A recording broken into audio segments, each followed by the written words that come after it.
प्यारे बच्चों, आज मैं आपको आपकी पाठ्य पुस्तक से पाठ 9 चिड़िया की बच्ची पढ़ाऊंगी। माधवदास ने अपनी संगमरमर की नई कोठी बनवाई है।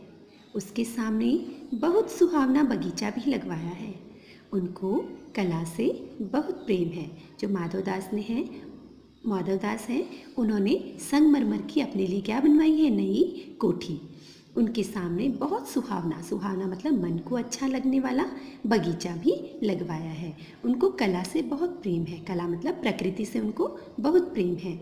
धन की कमी नहीं है और कोई व्यसन छू नहीं गया है। उनके पास धन की कुछ भी कमी नहीं है और कोई व्यसन उनको छू नहीं गया है, मतलब उनके अंदर कोई भी बुरी आदत नहीं है। सुंदर अभिरुचियों के आदमी हैं। फूल, पौधे, रकाबियों से हौजों में लगे फव्वारों में उछलता हुआ पानी उन्हें बहुत अच्छा लगता है। समय भी उनके पास काफ़ी है। शाम को जब दिन की गर्मी ढल जाती है, आसमान कई रंग का हो जाता है, तब कोठी के बाहर चबूतरे पर तख्त डलवाकर मसनद के सहारे वह गलीचे पर बैठते हैं। अब जब शाम होने लगती है, सूरज ढलने लगता है, गर्मी कम होने लगती है, तो वो क्या करते हैं? चबूतरे पर बैठकर तख्त डालकर मसनद के सहारे, मसनद होता है राउंड पिलोज जो घर में रखे होते हैं, उन्हें कहते हैं मसनद के सहारे वे गलीचे मतलब कालीन पर बैठते हैं और प्रकृति की छटा निहारते और प्रकृति को देखते हैं। इनमें मानो उनके मन को बहुत तृप्ति मिलती है। इससे उनको मन को बहुत शांति मिलती है। मित्र हुए तो उनसे विनोद चर्चा करते हैं, नहीं तो 5 रखे हुए फर्शी हुक्के की सटक को मुंह में दिए ख्याल ही ख्याल में संध्या को स्वप्न की भांति गुजार देते हैं। अगर मित्र हैं तो ठीक है, उनसे विनोद मतलब हंसी मजाक कर लेते हैं, और नहीं तो ख्याल ही ख्याल में क्या गुजार देते हैं? संध्या मतलब शाम को एक सपने की भांति गुजार देते हैं। आज कुछ बादल थे। घटा गहरी नहीं थी। अब आज क्या थी? थोड़े बादल आसमान में छाए हुए थे और जो घटाएं थी वो ज़्यादा घनी नहीं थी। धूप का प्रकाश उनमें से छन कर आ रहा था। जब घटाएं ज़्यादा नहीं घिरी भी होती तो उनसे सूर्य का प्रकाश छन कर आता है। तो माधवदास भी कह रहे हैं कि धूप का प्रकाश उनमें से छन कर आ रहा था। माधवदास मसनद के सहारे बैठे थे। उन्हें जिंदगी में क्या स्वाद नहीं मिला, पर जी भर कर भी कुछ खाली सा रहता था। कह रहे हैं कि जो माधवदास थे मसनद के सहारे बैठे थे, ठीक है, उन्हें जिंदगी का हर एक स्वाद मिला था। मतलब उनके पास जिंदगी में किसी भी चीज़ की कोई कमी नहीं थी, फिर भी वो अंदर से कुछ अकेलापन महसूस करते थे। उस दिन संध्या समय उनके देखते देखते सामने की गुलाब की डाली पर एक चिड़िया आन बैठी। संध्या का समय होता है, संध्या मतलब शाम का समय था, और एक गुलाब की डाली थी, उस पर एक चिड़िया आकर बैठ गई। चिड़िया बहुत सुंदर थी। उसकी गर्दन लाल थी और गुलाबी होते होते किनारों पर जरा नीली पड़ गई थी।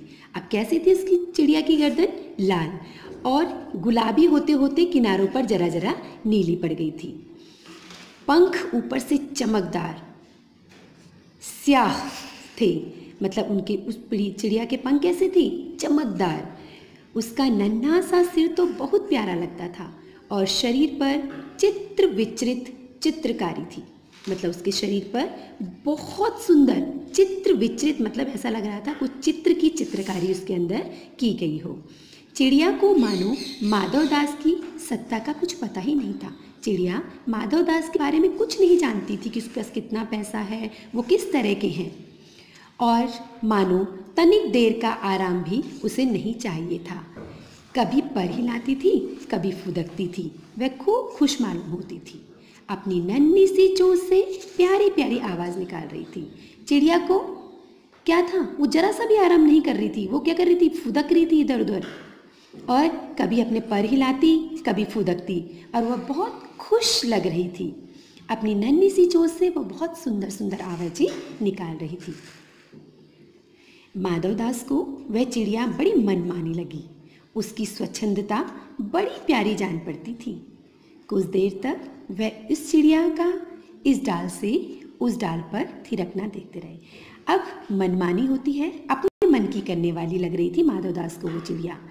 उसकी स्वच्छंदता बड़ी प्यारी जान पड़ती थी। जो उसकी स्वच्छंदता मतलब आज़ादी थी, वो बहुत अच्छी लग रही थी।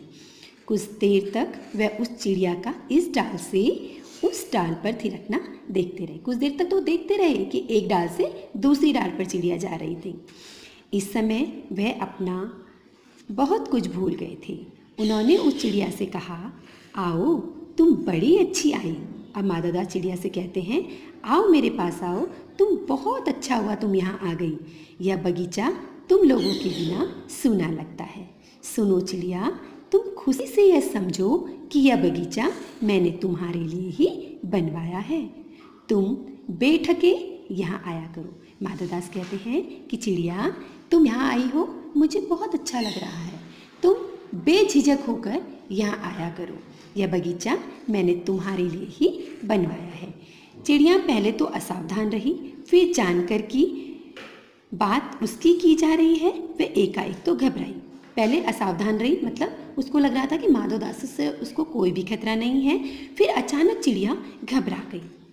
फिर संकोच को जीत कर बोली, मुझे मालूम नहीं था कि यह बगीचा आपका है। मैं अभी चली जाती हूँ। पल भर सांस लेने मैं यहाँ टिक गई थी। अब चिड़िया कहती है, मुझे पता नहीं था यह बगीचा आपका है।